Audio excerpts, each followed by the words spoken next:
everyone, Kareem right here, and today I have the pleasure of interviewing Carlos Gomez, who is a professional soccer player at Torrejón. Carlos, thank you for taking the time for joining us today. How's it going? Perfect. I'm so excited about being here with you today. Yeah, likewise.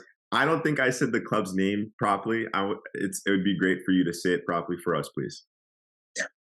Torrejón. Torrejón. Okay, there you go. That's the way. So, Carlos, one of my favorite questions to ask my guests is if you could just take us back in time and just share how you got involved in the beautiful game. And I know it's a while back, but it's always good to go back in time. Yeah, it's been a while. So, I think my first memory is just soccer related. I always say in Spain, football or soccer is like a religion, honestly. And since you are very young, uh, they try to share with you the passion about the game and all that. You play in the parks, you play in fields, in the streets, so I should go like, I don't know, maybe when I was 2 3 years old I was already kicking a ball. I don't remember, but the first team I got involved in was when I was 4 to 5. Yeah.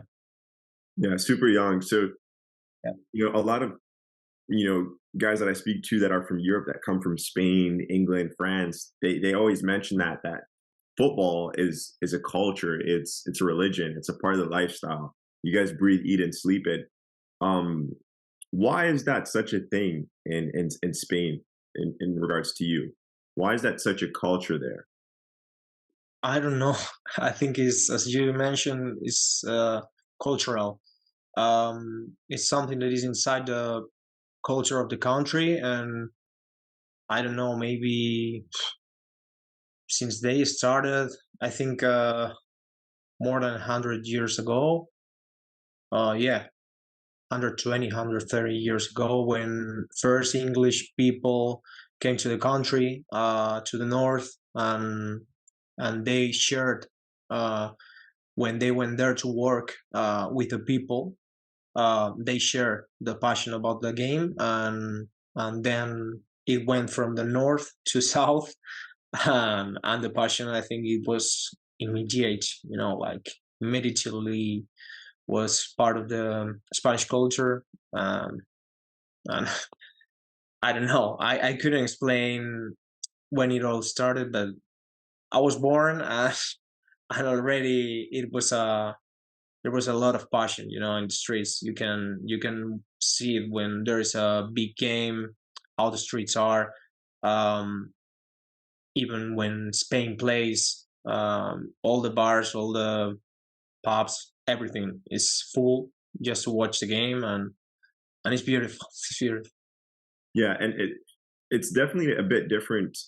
Spain's a bit way different from the U.S. Right? The culture, and the U.S. has a lot of different sports, whereas in Spain, soccer is like the number one sport there.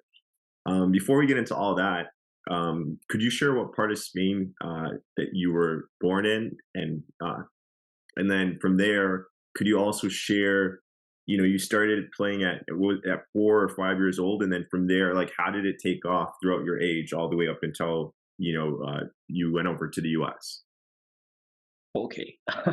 Yeah, so So, uh, can you repeat the first part of the first part of the question? yeah, for sure. So, what part of Spain are you from? And then, could you just take us through the time travel of, like, from age when you started playing from four all the way to, like, up to when you moved to the U.S. Yeah. So I was born in Madrid, the capital. I live in a home. My hometown is like a little city, little town. Um, in Madrid, in the region of Madrid, but not in the city. And I started playing here in my hometown, futsal. Uh, it's very common here in Spain to start playing futsal, to get the skills, to get the important things of playing in a short field, short spaces. Um, I started here for 4 or 5 years. Then Rayo Vallecano. I don't know if you know the team of La Liga. Uh, they they signed me when I was 9, and then I was playing there for 5, 6 years. It was a great experience. I'm in fact today a Rayo fan, so it was very special. But then I moved to different teams. I went to another two professional teams that are Leganés and Alcorcón that are now in the second division. Um, I played youth there, and then I went to the second team of third tier team. I played there for 3 years. In my second year, when I finished my second year, um, I had the opportunity, or a teammate who was working in an agency to take kids from Spain to United States, told me about this opportunity, because I previously had that chance when I was 18 and I was playing for Alcorcon. But at that time I said no, because I wanted to give myself an opportunity here to see if I could make it. But at that time, I had another opportunity, and this time I took it. Mhm. So that last year here, I was preparing to go there, to go to United States, and well, some universities contacted me, and finally I ended up in John Harris College. Nice. So how old were you? How old were you before when you moved to the U.S.? I was 22, 22. Me too. Yeah. So it took you from 18 to 22, so about 4 years to prepare to finally go over to the U.S. And then you got into college from there. And what did you study in college? Oh, business management. Okay. And then Yeah. and then how long were you in college for? 4 years In the US? in the U.S. Yeah. No, two and a half. So I was transferred. I started here, Okay. uh, Yeah. college, while I was playing, but here it's very difficult to study at the same time as you're playing, because they are demanding a lot from you in professional teams. And I was training always with the first team at that time, so it was hard to study like full time, or I had to study maybe 3, 4 uh, classes per year. So when I had the opportunity to go to United States, I had already did 2 years, nearly 2 years of the degree. Yeah. I'm not too sure if you know him. I spoke to Toro. He plays in USL Championship for Pittsburgh. Um, so he's from Spain. You're from Madrid. He's from Barcelona. And I just learned this yesterday. So he shared that he was in university over there as well. And then it's easy to transfer your credits from Spain to the US. And you're Yeah. mentioning that as well. Um, in regards to other players in Spain or around the world that want to come to the US, what advice would you give to them in regards to making that jump and making a sacrifice to leave their family and go to the US to try and make their dreams a reality in the US? I always say the same. It's a great experience. If you have the chance, take it. Obviously, there are different cases. If it's a young player who has the opportunity to go pros here, um, without the need of studying, obviously, I would say just stay here in Spain and try it. Try it. if you think you're good enough and the team thinks you're good enough, just try and pursue your dream. But when many people came to me and asked me, and I always say, yeah, take it. It's a because the experience is amazing. Like different culture, it makes you to mature. It makes you to grow as a person, also as a player. It's a challenge, as you mentioned. You leave your family, you leave your friends. In my case, I left my girlfriend at that time, now wife. But Congratulations. so it was hard, but in my opinion, it's worth it. For sure. What it's a huge sacrifice, especially having a girlfriend leaving at 22 years old. That's very young. So balancing the two, you're going over for school, soccer, and you're leaving your family and girlfriend. That's a huge sacrifice that you're making. What advice can you give to players in regards to sacrificing and being able to stay motivated, to stay disciplined, and stay focused?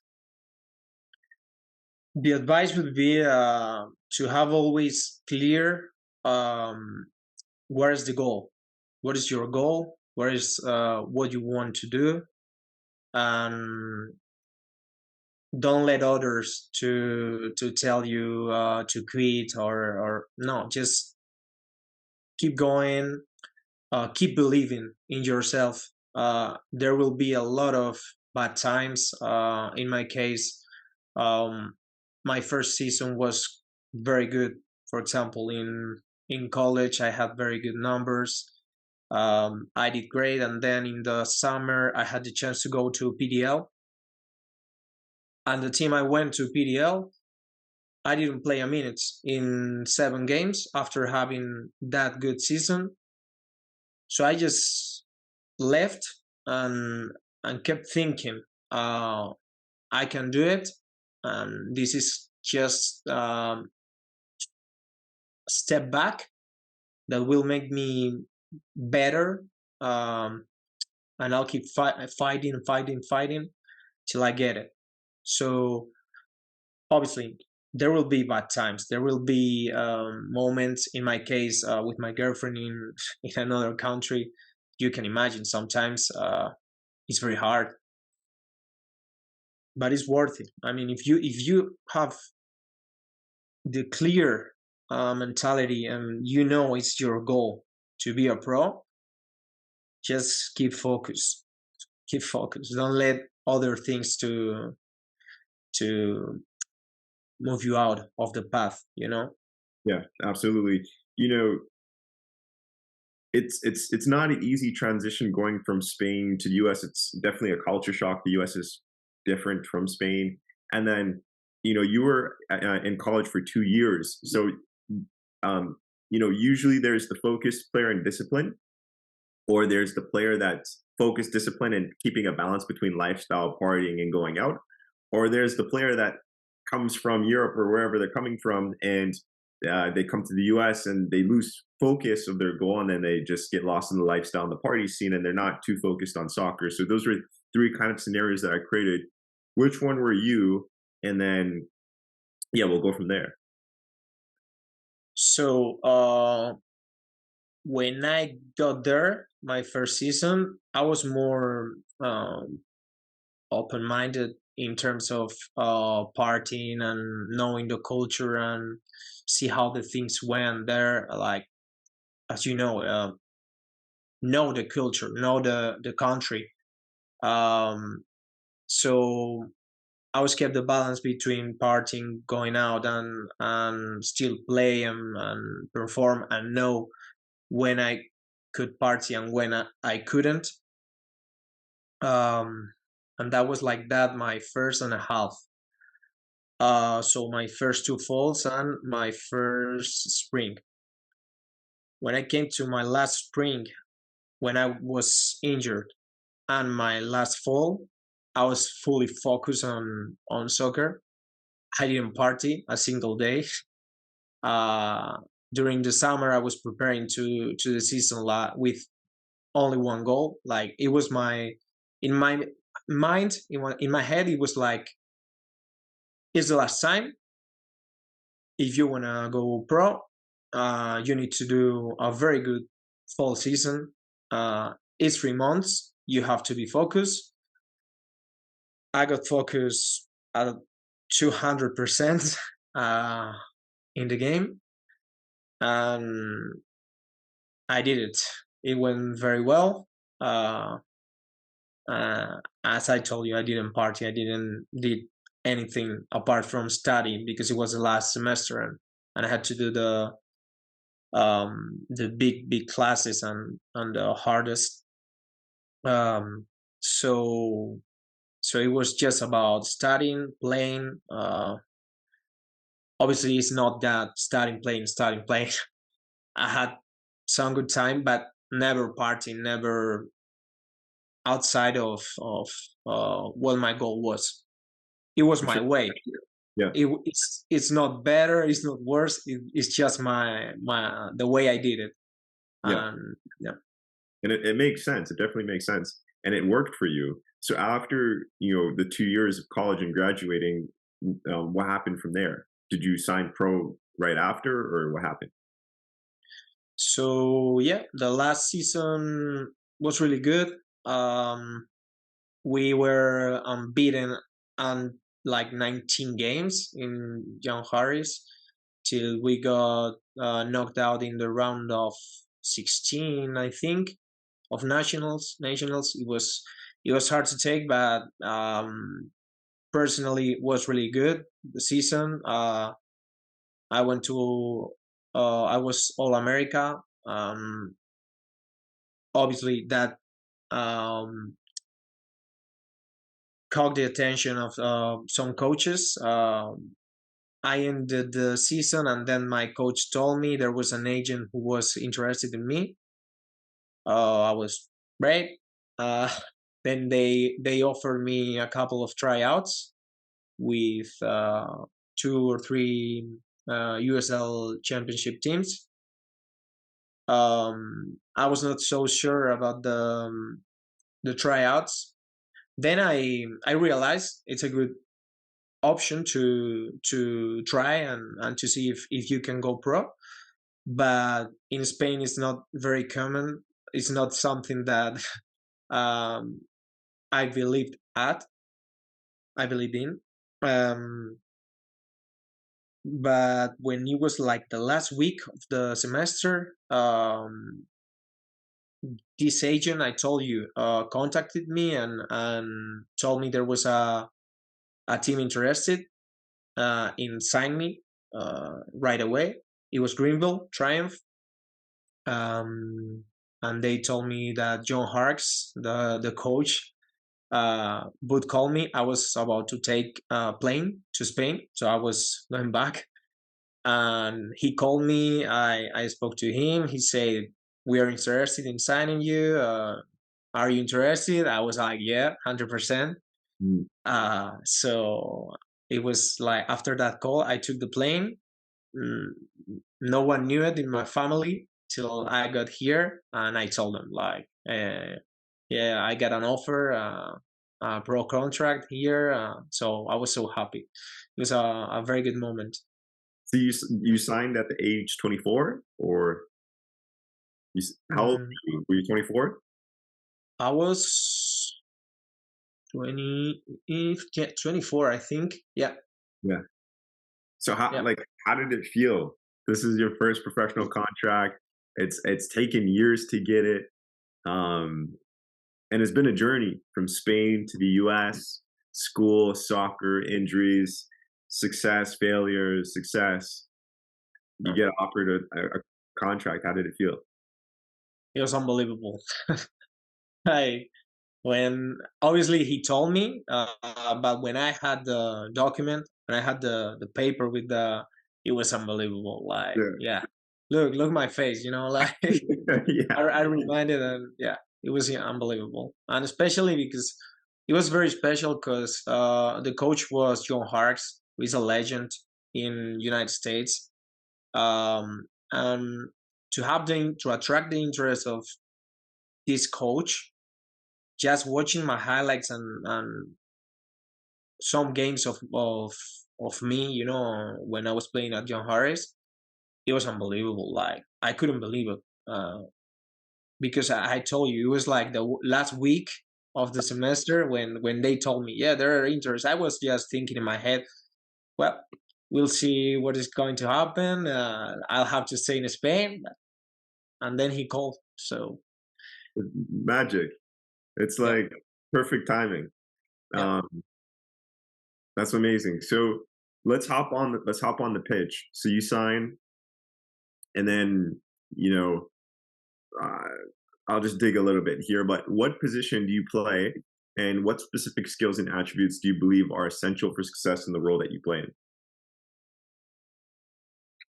I think I've played in every single position.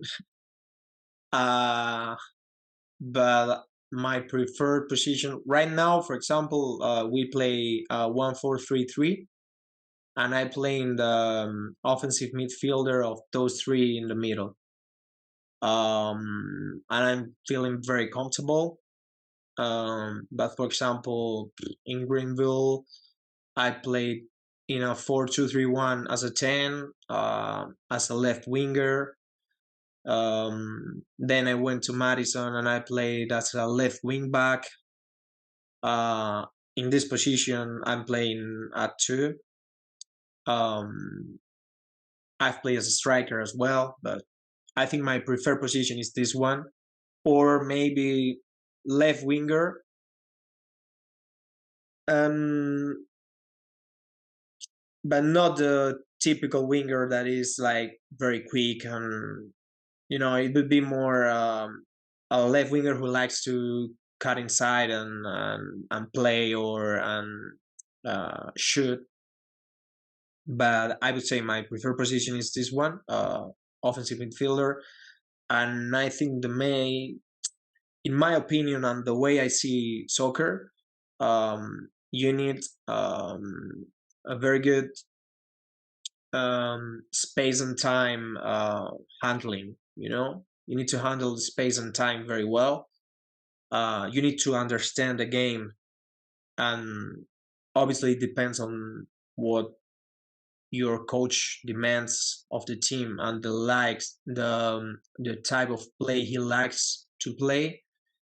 We like to build up from the back, so I need to be proactive to get the ball, to try to show up in the right areas, try to connect with the striker, try to run in behind sometimes. Um, I think this is complex, but yeah, I don't know. It depends on what the coach demands in the end. Yeah, I I feel like I'm interested to get your thoughts on this. I feel like playing as a center midfielder, whether it's defensive or attacking, playing in the middle in general is not an easy position because you have to have a whole 360 awareness of the play of the players that you're playing against. And every second you're checking your shoulder, you're looking around. Where's my teammates? Where's the opponent? If I get the ball, who do I want to play for? So, what advice would you give to players that play in the midfield that has helped you in your game? What? Oh, what advice would you give to players that play in the same position as you? So you play in the center attacking role. Cam, Yeah, you play Cam, right? Or what number is yeah, that? yeah, yeah, yeah. Is that Come. the number 9 position or number 8? No, number 9, right? Number 8, number 8, number 10. It depends on. In this team we play like with 2 8s and 1 6.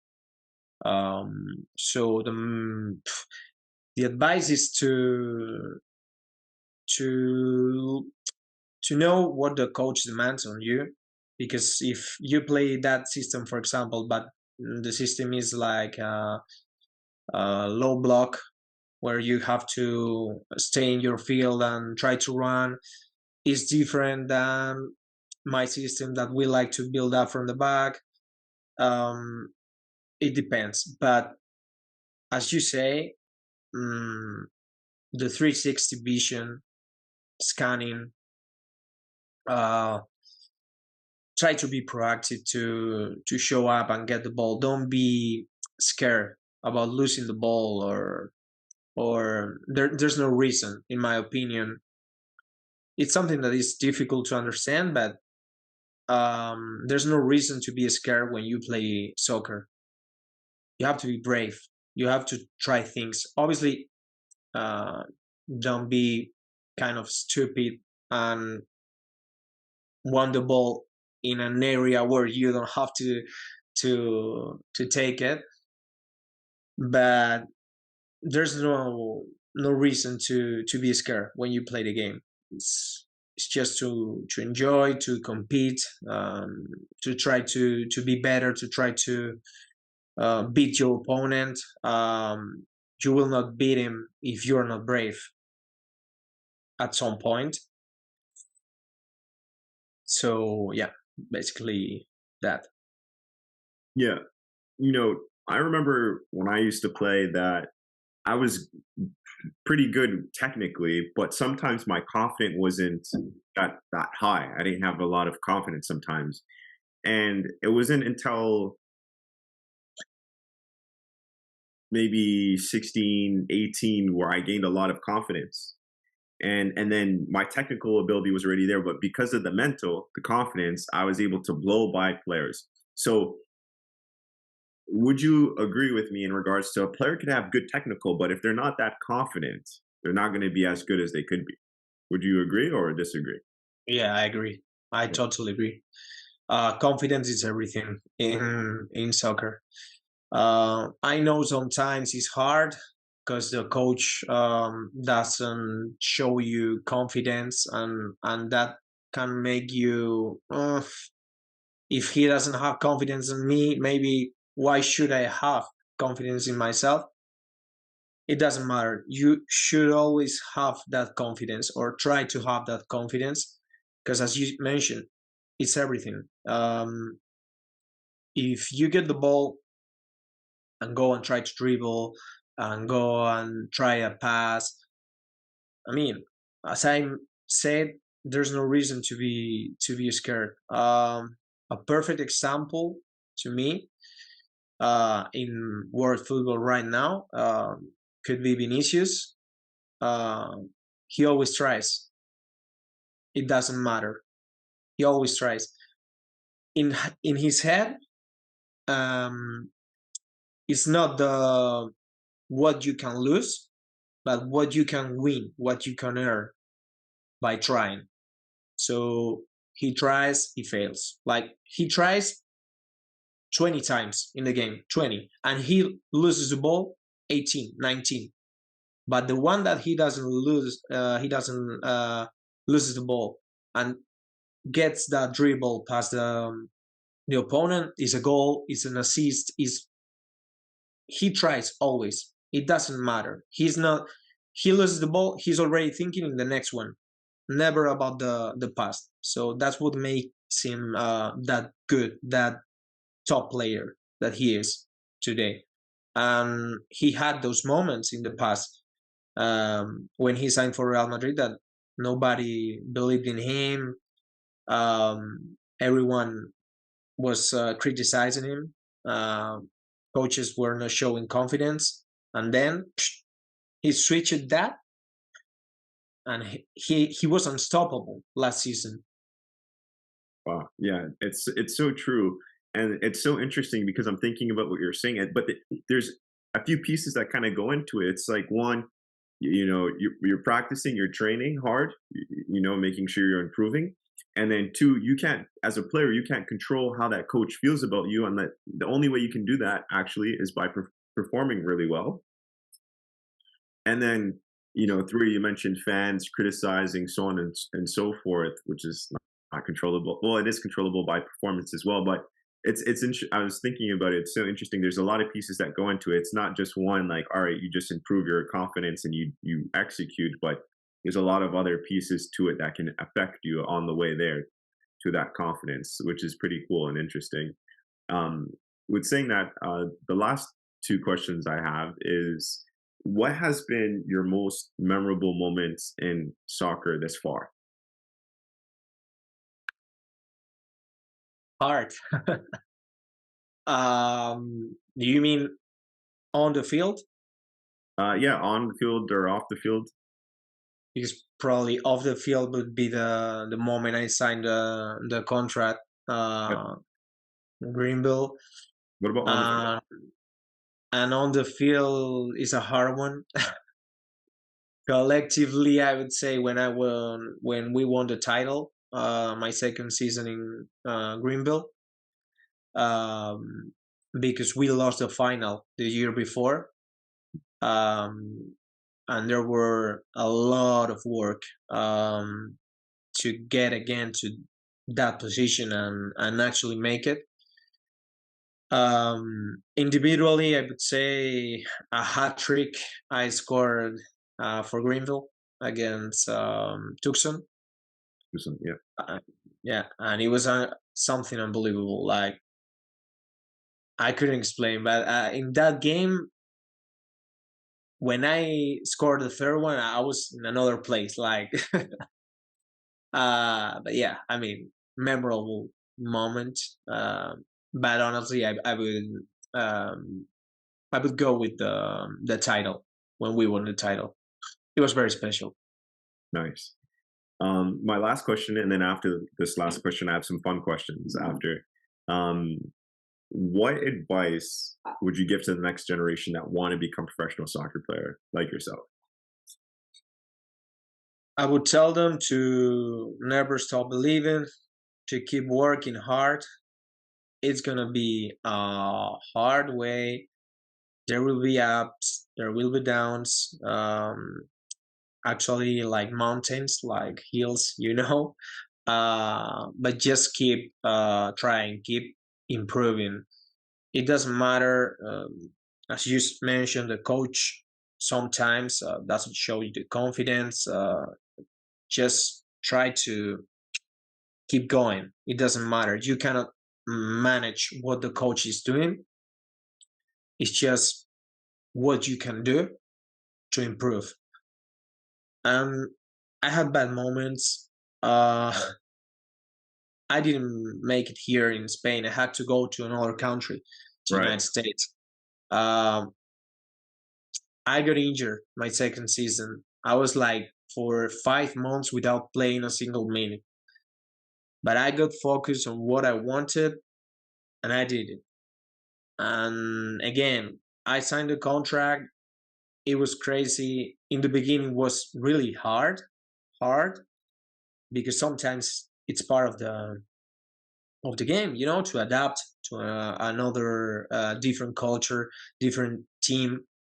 Um, but again, it's keep trying, keep going, and I think who knows if you'll get it.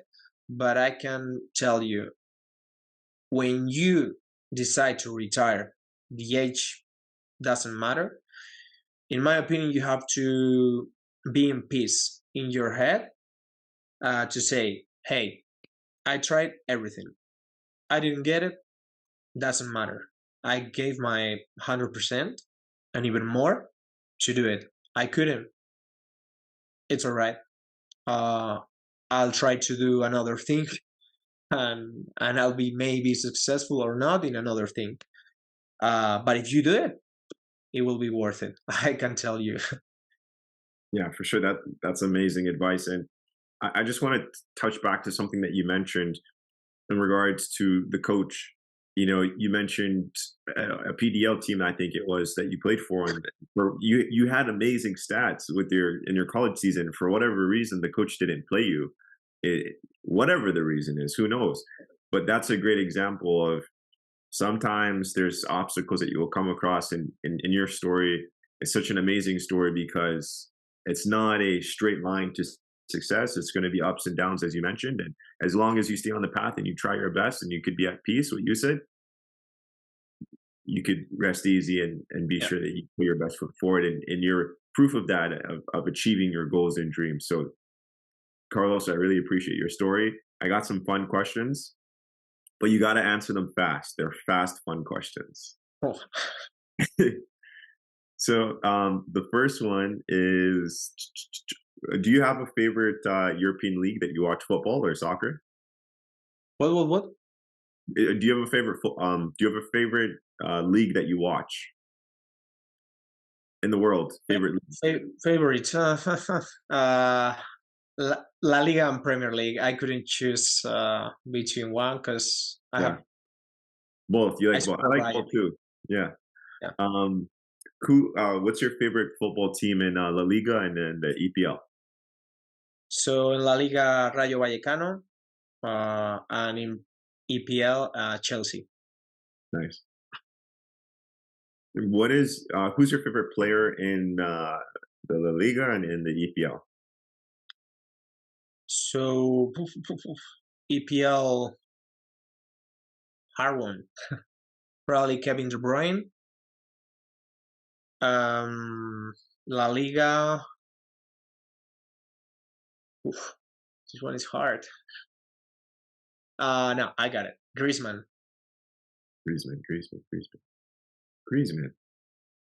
Forgetting Antoine Griezmann. Griezmann. The name sounds so familiar. Wait, the France player? Yeah, he plays for Atletico. Yeah. Oh yeah, Griezmann. I forgot about him. Okay, what is your favorite food to eat? Boof. Paella and tortilla española. Is It's that like a is it a Spanish Spanish omelette. nice. Do you have a favorite movie? Oof. Um, Not a favorite. No? Uh, uh, Or like favorite you have a favorite TV show that you grew up watching or anything, like cartoon or anything? um, Cartoon. I mean, there are a few Spanish TV shows.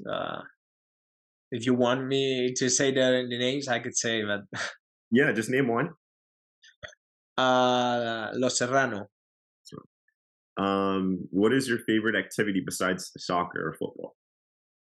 Um, Like Playing tennis. tennis. I like tennis a lot, and also there's paddle. I don't know if you know paddle. No, what is that? It's a sport here in Spain. It's growing a lot.